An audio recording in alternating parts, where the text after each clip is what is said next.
Good morning mga kapakner. Panibagong araw at syempre panibagong vlog tayo. Bali yan nga, tayong straw. Ano tayo, magtatali tayo ng sanga ng kalamansi. Yung medyo low na doon sa ano. Tatalian natin para safety siya kapag umangin.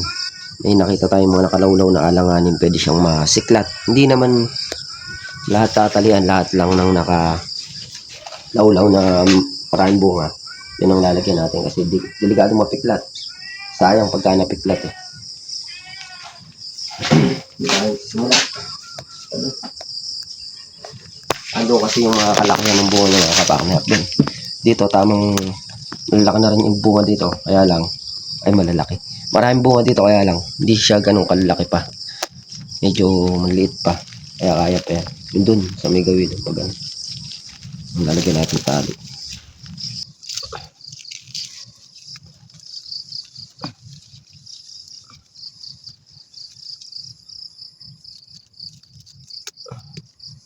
Bulugan to.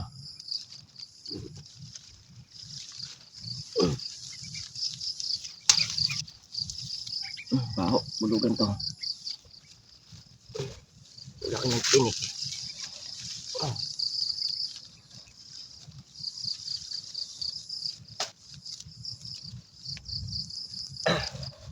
Ang ulo.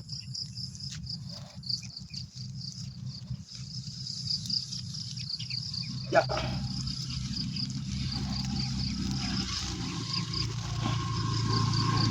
Ano ito kasagat? Para di siya masiklat.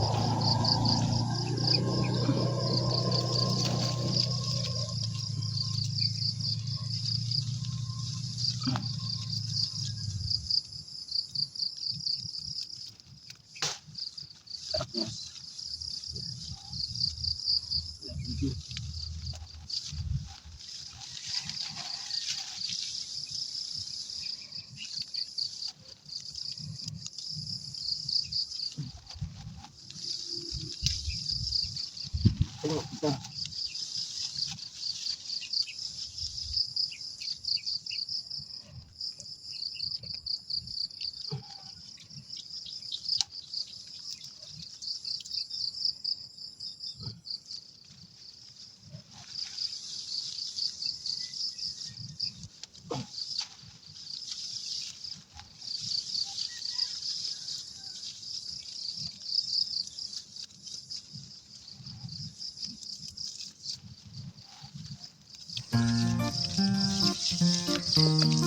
Kailangan pala isang rolyo eh.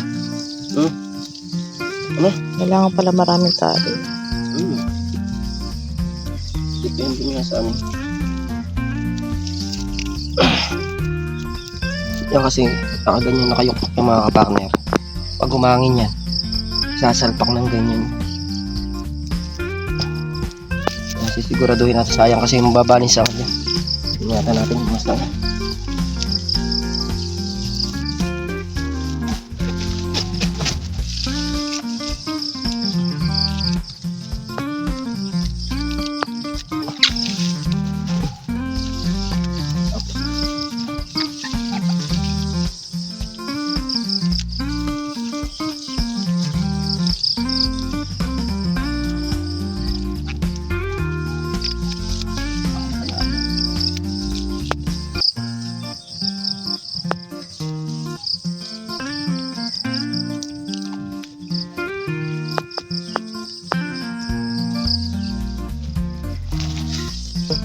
Pag damag-ulan.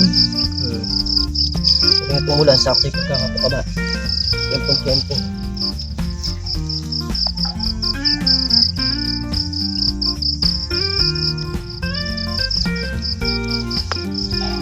Kapitan mo rin isa na yan. Saka yung isa.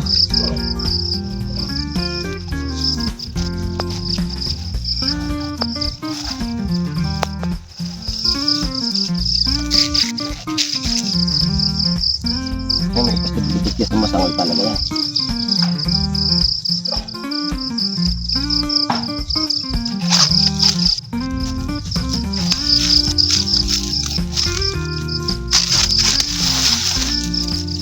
Tuloy mo na.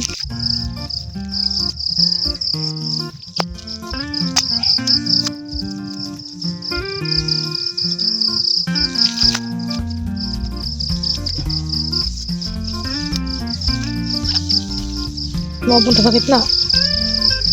Sa likod ka pumunta para matalo mo bote.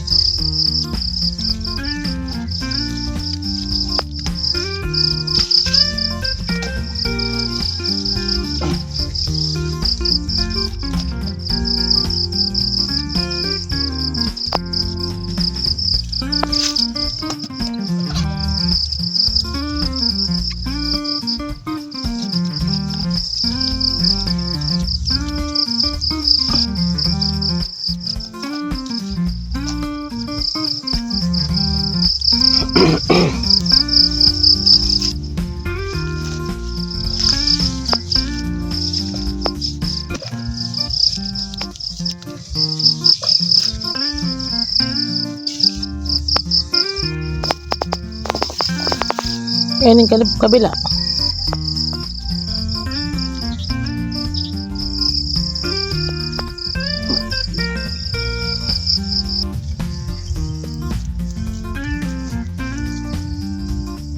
Tayo.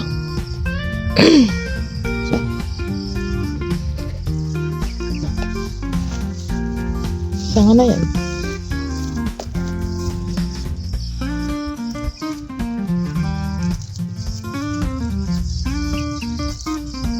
Kailangan isang roll yung ano. Leteng ay straw. Ganito. Straw nga. Pinili ko. Kuto natin lahat yan kasi para dito ng kalamansi. May kabangan kasi yan.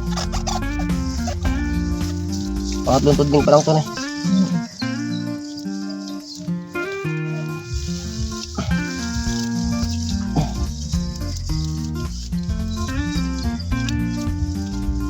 Kasi pag nagsama-sama yung matibay niya. Di basta-basta masasangan. Pa. Dami mo ah.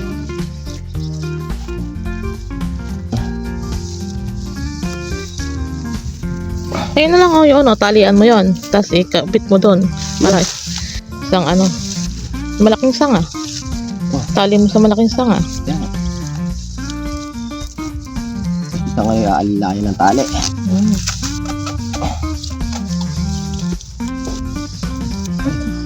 Bakit yung damo kasi yung kalamansi na rin? Tinatanggal ko yung bulugan. Pag may tinikibang kung ano ng kalamansi kahit yung bulugan.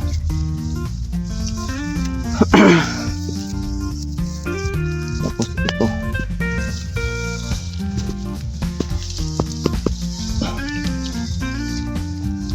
Yan, tali mo yung malaki na yan.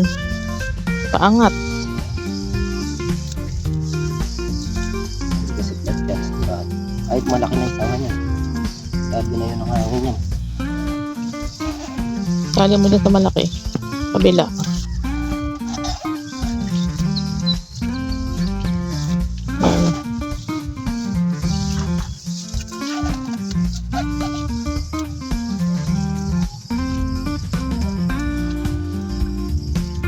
Ito nga muna sa may paglalagay ng ng tali. Gawa na naubusan ng tali. Bibili pa tayo mamaya. Nilagyan muna ni kapaknar ng tulos. Itong mga sitaw. Ganito yan dun sa may papaya na yan. Malalaki na yung mga sitaw, mga kapaknar. Nagapang na yung mga ampalaya. Yan. Ampalaya. Tapos patola. Ano may gulok? Kalakalang pal. Gulok. Ano? Gulok. May butas. Kalakalang pala.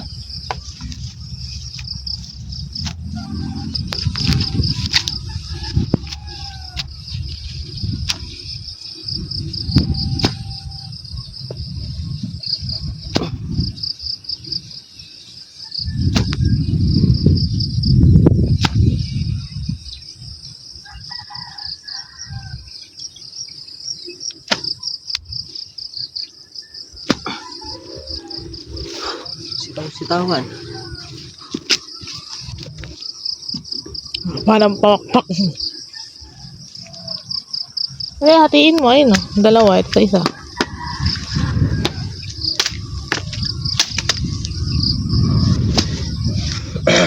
Lang pa rin.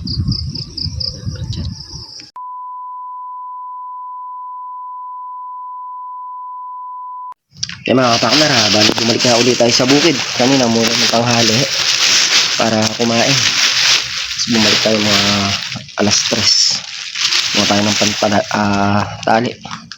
Yan o. Hindi naman natin lahat kailangan talian. Yung mga nakikita lang natin na medyo alanganin yung sanga na pwedeng mabali.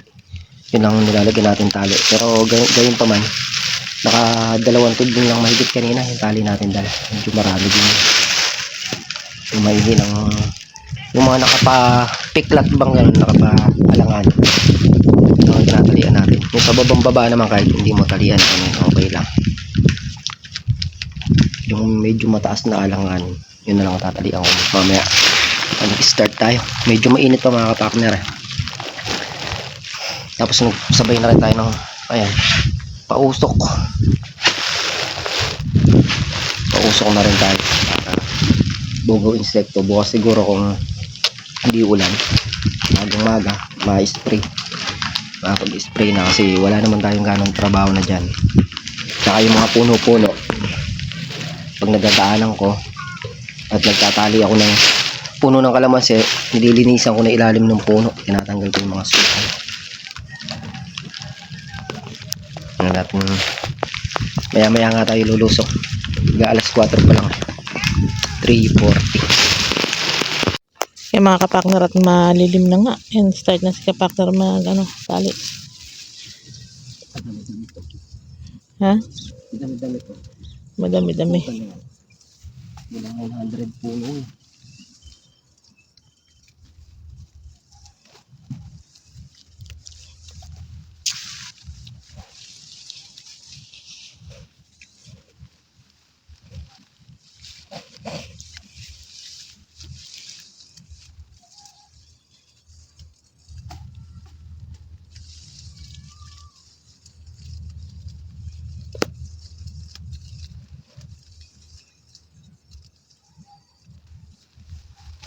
Mga partner yan, tinali natin to papunta doon. Ito kailangan pa rin ng depensa nito para hindi siya mapiklat. Mas diretso doon yung depensa doon, kasi pag sama-sama yan hindi niya kayang piklatin yan. Unahin muna natin tong gawin taas na to, susunod na to pag ganun tayo para mabilis lang ang lakaran.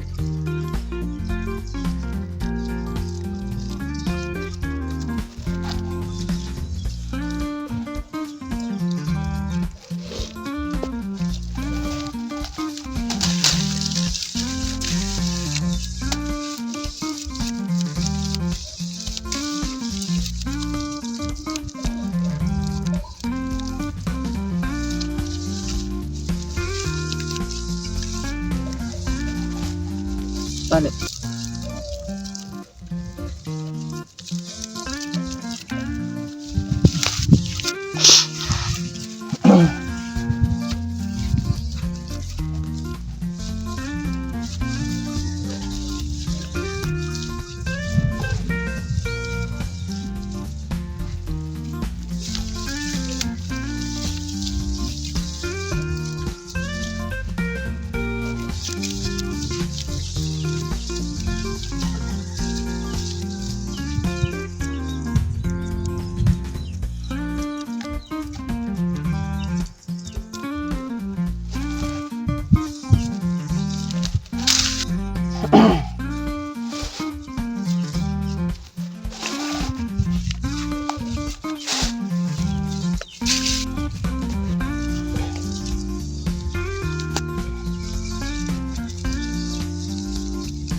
Yung mga kapakner bali nakapagtali nga tayo doon.